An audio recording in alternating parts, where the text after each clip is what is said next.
tema da minha pregação hoje é ações de graças e a oração de Paulo. É o que nós vamos ver aqui em Filipenses, capítulo 1, do versículo 3 até o versículo 11. Acompanha comigo, diz assim: Dou graças ao meu Deus todas as vezes que me lembro de vós, fazendo sempre súplicas por todos vós em todas as minhas orações com alegria, em razão da vossa cooperação na causa do Evangelho desde o primeiro dia até agora. Estou certo disso.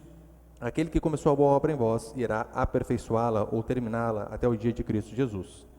É justo que eu me sinta assim a respeito de todos vós, pois estáis em meu coração, já que todos sois participantes comigo da graça, tanto nas minhas prisões quanto na minha defesa e na confirmação do Evangelho. Deus é testemunha de que tenho saudades de todos vós, com terna misericórdia de Cristo Jesus. Verso 9. E peço isso em oração, que o vosso amor aumente cada vez mais em pleno conhecimento e em todo entendimento, para que aproveis as coisas superiores, a fim de seres sinceros e irrepreensíveis até o dia de Cristo, cheios do fruto de justiça de quem vem por meio de Jesus Cristo, para a glória e louvor de Deus. Até aí, tá bom, olha para cá. Paulo, ele faz a introdução, explica quem está com ele, e então aqui nós vemos que ele começa a sua carta dizendo assim: olha, eu dou graças a Deus por cada um de vocês. Ele está se referindo ali à igreja de Filipos. Olha, eu agradeço a Deus todos os dias nas minhas orações por esta igreja. Paulo fundou várias igrejas, mas ali está falando especificamente aos filipenses. E ele está alegre, mas muito alegre mesmo, por mais que a situação dele fosse degradante. Estava preso, mas ainda assim com muita alegria. No verso 4 que nós lemos, ele diz: olha, súplicas, eu faço súplicas por vocês, né? A súplica vai um pouco mais além do que a própria oração. E você vai ver, em Filipenses capítulo 4, Paulo vai mostrar a importância de nós orarmos em função das nossas necessidades. Tanto é que ele começa dizendo, né, que nós não devemos andar ansiosos de coisa alguma, e vai aquele texto maravilhoso.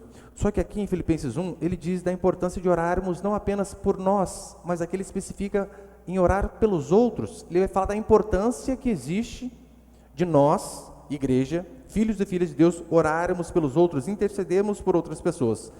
E aqui ele vai dar a razão primária de sua alegria, como nós lemos aqui no versículo 5, e no versículo 6, a razão final, né, que é aquele que começou a boa obra, ele vai terminar.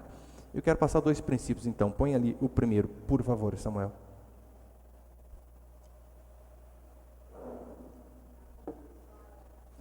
Meu primeiro princípio é o seguinte: obras são consequências da fé. Quando eu digo obras, no sentido de mão na massa mesmo, de fazer. Olha o que vai dizer no versículo 5. Em razão da vossa cooperação na causa do Evangelho desde o primeiro dia até agora. Paulo está dizendo assim: olha, vocês, ó filipenses, vocês não foram apenas fogo de palha que começaram a trabalhar para Deus e desistiram no meio do caminho. Vocês continuam insistentemente trabalhando para Deus, fazendo aquilo que é correto, perseverando. E é essa perseverança que Paulo vem e diz: olha, isso muito me alegra, porque é a certeza de que Deus realmente está se movendo no meio de vocês, está se movendo através da vida de vocês, porque aquilo que vocês começaram a fazer, vocês continuam fazendo. Vocês não deram uma pausa. E ele vai em Tessalonicenses, aos Tessalonicenses, ele diz a mesma coisa. Ele está ali agradecendo, porque aqueles irmãos de Tessalônica eram atuantes em relação à obra de Deus. O elogio dele é o mesmo. Põe ali, por favor. Diante de nosso Deus e Pai, lembramo-nos constantemente da vossa fé atuante, do vosso amor prestativo e da vossa esperança bem firmada em nosso Senhor Jesus Cristo. Irmãos, amados de Deus, sabemos que fostes escolhidos por Ele. Paulo vai dizer: olha, eu sei que vocês foram escolhidos por Deus, porque constantemente nós vemos que vocês continuam atuantes, fazendo, trabalhando, progredindo, porque convenhamos, professar uma fé em Cristo e viver de uma forma estática em relação ao Evangelho é incoerência. Precisamos professar aquilo que nós cremos e também agir. É isso que o apóstolo Tiago vai dizer, que a nossa fé sem obras, ela é morta. E ele ainda diz: olha, mostra-me aí você a tua fé sem obras, e eu com as minhas obras vou mostrar para vocês a minha fé. Ou seja, a fé passa pelo fazer, passa pelo trabalhar, Não é o trabalho que nos salva, mas a fé que nos alcançou vai nos fazer sim trabalhar para Deus. A fé verdadeira, ela não é passiva. E aqui ele vai dizer, é por este motivo que a igreja precisa estar em comunhão, constantemente, porque essa é a vida da igreja. Se reunir para adorar a Deus, para estar junto com os irmãos. Se eu pudesse, eu fazia igual os cultos da igreja primitiva. A ceia era todo culto, não era só o primeiro domingo do mês. E não era esse pãozinho simbólico que a gente dá aqui não, com aquele pouquinho. Era comidaria mesmo. Imagina todo culto que era comidaria lá atrás. E essa é a glória. Tanto é que Paulo repreende alguns irmãos porque, olha, vocês vêm para a igreja só para comer, vocês comem em casa e aqui, né, é uma confraternização.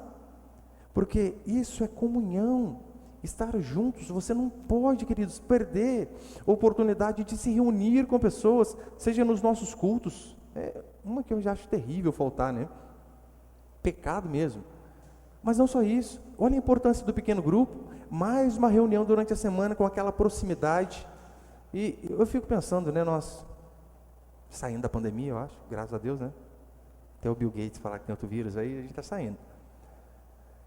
Mas olha, no começo da pandemia, há uns 2 anos, onde se mandou fechar tudo, se as igrejas não se reunissem nas casas, muitas tinham acabado.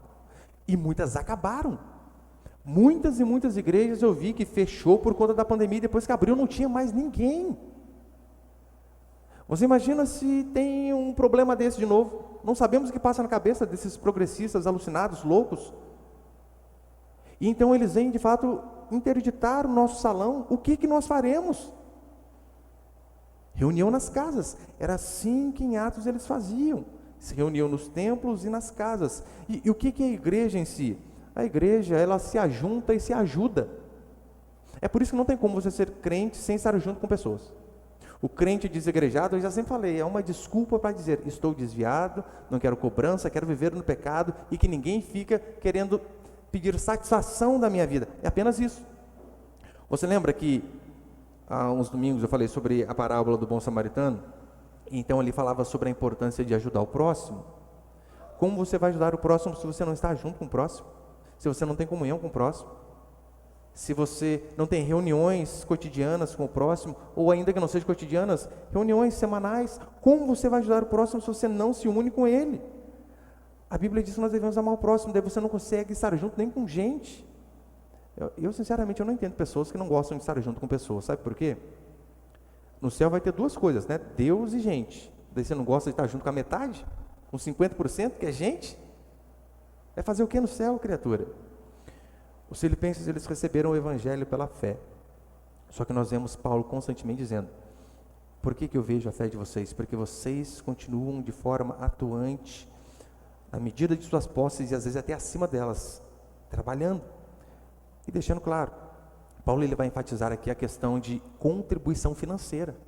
Ele vai dizer, olha, vocês têm contribuído e muito financeiramente, para com a minha vida e para com a obra de Deus. Por que ele diz isso? Porque quando o evangelho de fato nos transforma, ele não transforma uma parte e deixa algo de lado. A transformação é por completa. Por mais que algumas coisas, né, a gente fica relutando ali, mas essa é a transformação. Olha o exemplo. A Bíblia vai dizer em Atos 16 que uma mulher chamada Lídia, de muitas posses, vendia púrpura, tinha dinheiro.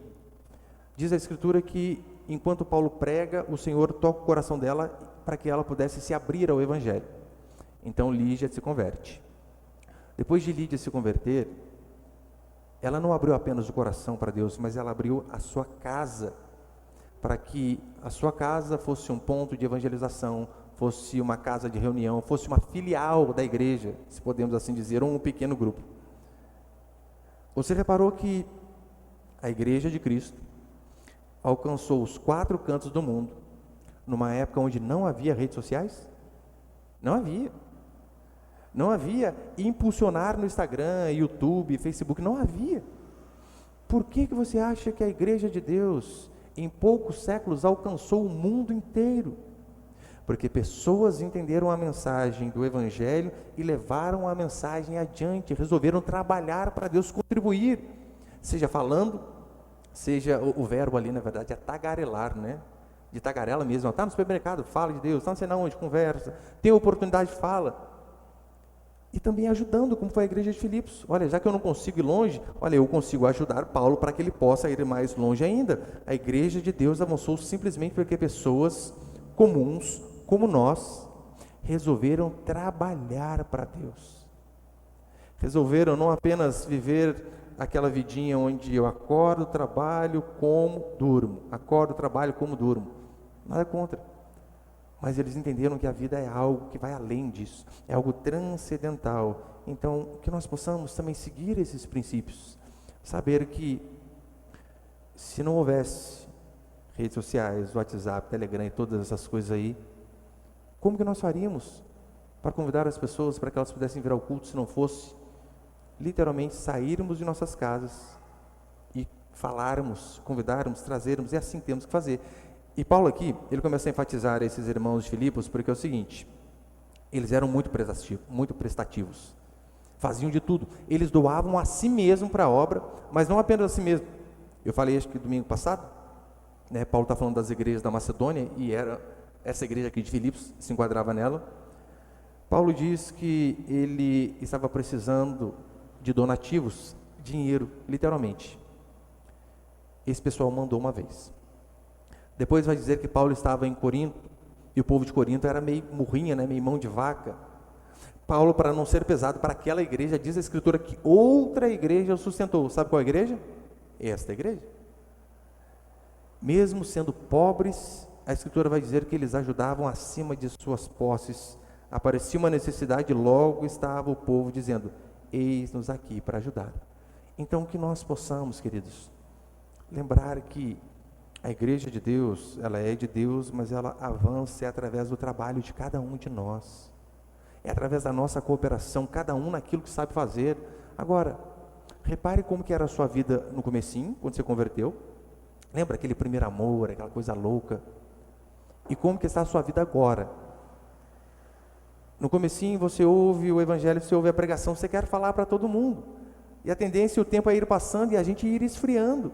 É só você ver como você está agora e como você era lá nos 6 primeiros meses que você converteu. Eu tenho certeza que há uma diferença absurda. Mas a Escritura diz que nós não devemos perder esse primeiro amor, só que muitos fazem de que jeito? Eles parecem aqueles corredores de maratona. Já viu São Silvestre, né? Dia 31 de dezembro. Sai aquele pelotão ali, mas sai uma galera correndo, comemorando. 2, 3, 4 quilômetros, está tudo morto na rua já. Não aguenta mais. Muitas vezes fazem isso na igreja. Eles chegam motivados, chegam animados, mas então as coisas parecem que não saem como eles queriam e eles acabam desanimando. Eu sei que você pode dizer assim, pastor, mas lidar com gente é difícil. Mas quem falou que era fácil? Você é difícil, provavelmente. Eu lembro que quando eu comecei a liderar pequeno grupo, 2007, eu pensava assim, olha, se eu estudar bem, se eu ter uma boa oratória, se eu mandar sempre SMS, que na época não tinha WhatsApp ainda, né? Para os irmãos. Não tem como um pequeno grupo não avançar, não crescer. E no começo foi indo, uma maravilha. Mas depois eu vi que as coisas começaram a parar. Eu vi que pessoas difíceis começaram a aparecer. E eu falei, gente, mas que povo ingrato. Daí eu precisei daquele estalo dizendo o seguinte, olha, mas você quer trabalhar só quando tudo dá certo, quando tudo vai bem? Continue a trabalhar, é isso que esses homens e mulheres aqui faziam, e é isso que eu e você devemos continuar a fazer. E segundo, põe aí, por favor. Segundo e último.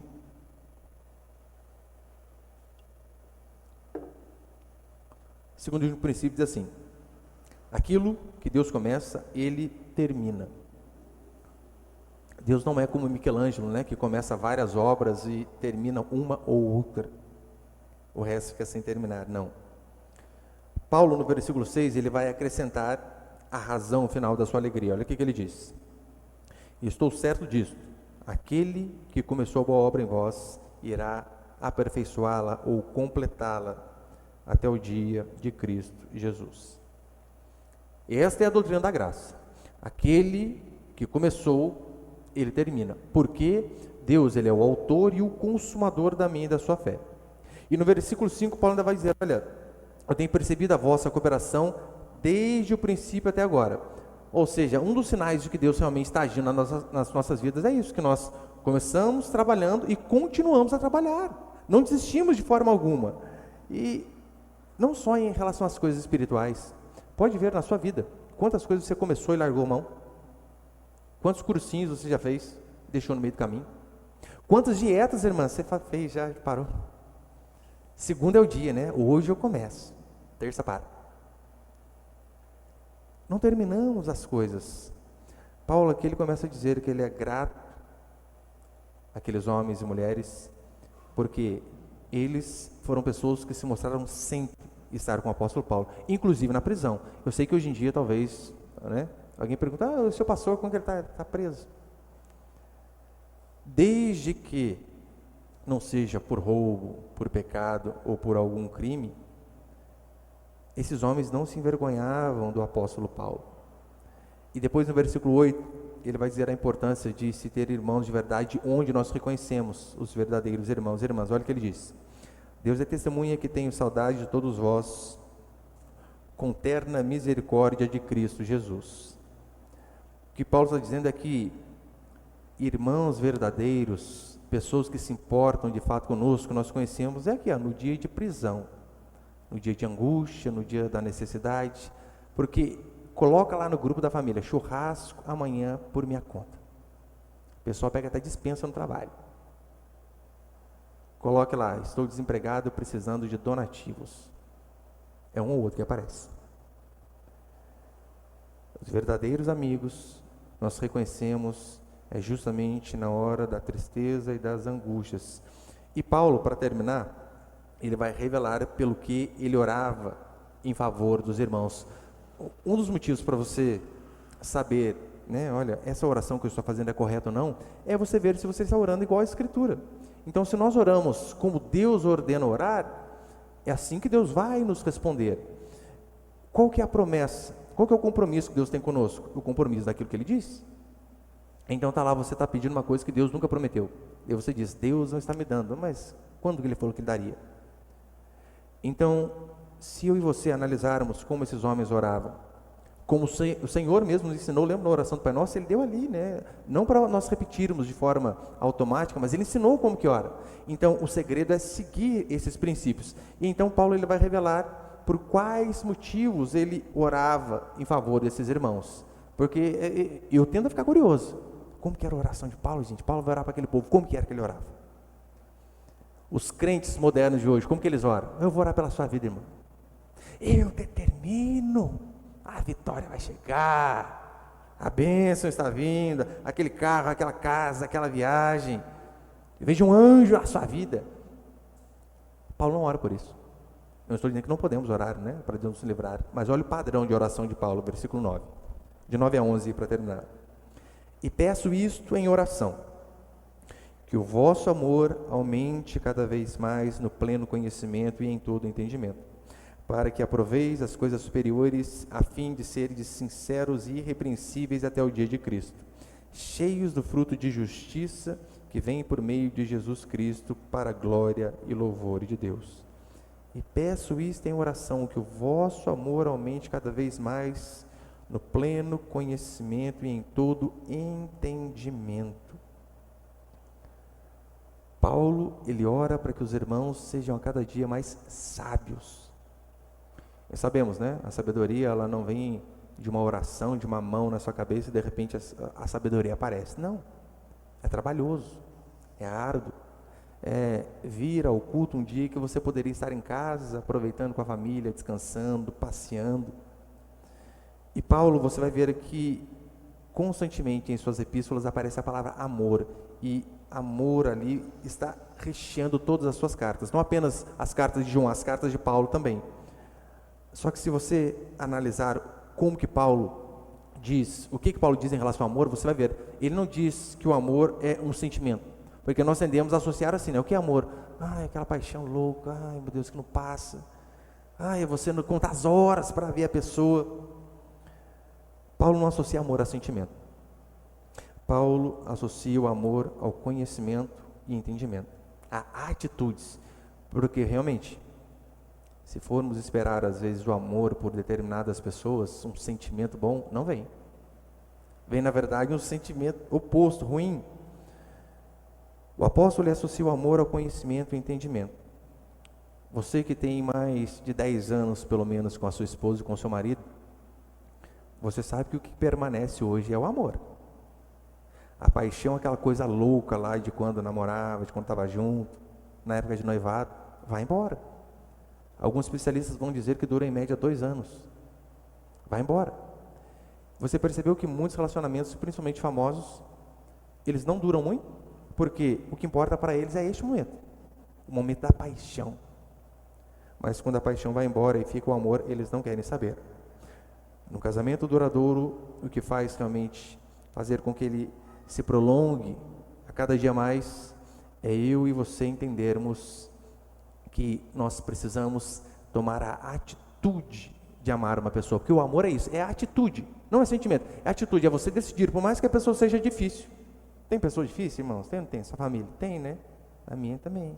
Na igreja? Tem ou não tem? Tem. Às vezes é o pastor. É você saber, olha, esse fulano, ele pensa o oposto de mim. Ele faz umas coisas que eu não gosto. Ele tem umas manias que pela madrugada. Mas o amor é mesmo assim, você decidir conviver, estar junto e amar essa pessoa. O amor tem a ver com conhecimento.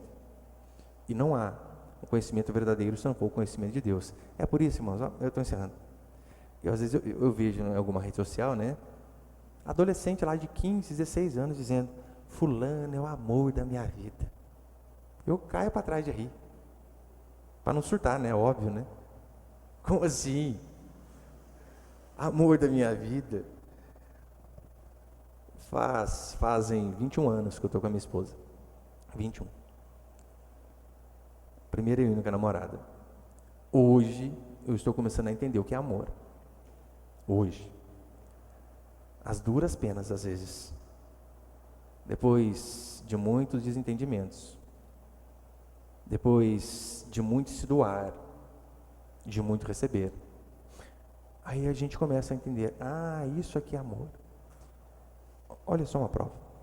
Algo bem básico, né, em relação ao casamento. Eu detesto roça. Minha esposa adora roça. E eu lembro uma vez, não sei onde que nós estávamos saindo lá, estava de folga, e eu falei para ela, olha, vamos sair para onde? Ela falou, escolhe para onde você quer ir. Eu fui para onde que eu gostava, óbvio, né? Só que eu ficava, mas lá. Falei, segunda opção então. Ela, qual? Vamos para a casa da minha sogra. Mãe dela. Daí veio o sorriso. Você acha que eu queria? Não queria.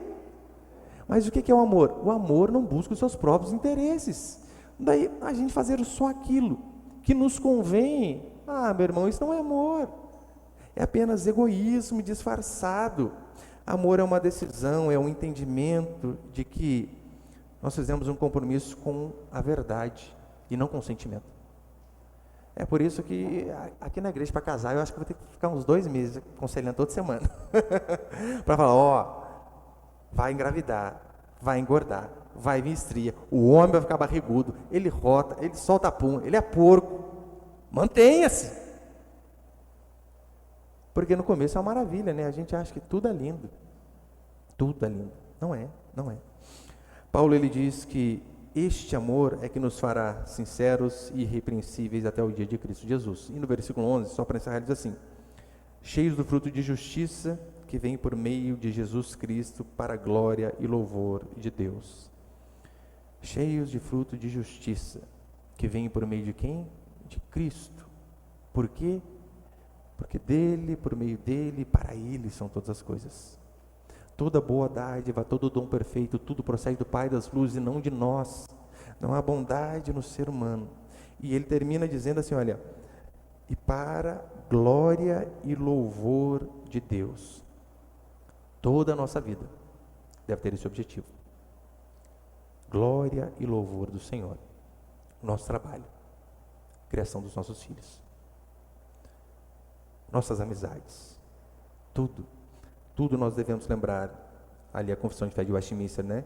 Que o fim principal do homem é glorificar a Deus, seja um serviço de eletricista ou uma cirurgia cardíaca. mas que toda a nossa vida seja para a glória do Senhor, assim como Paulo sempre disse. Amém, meus irmãos?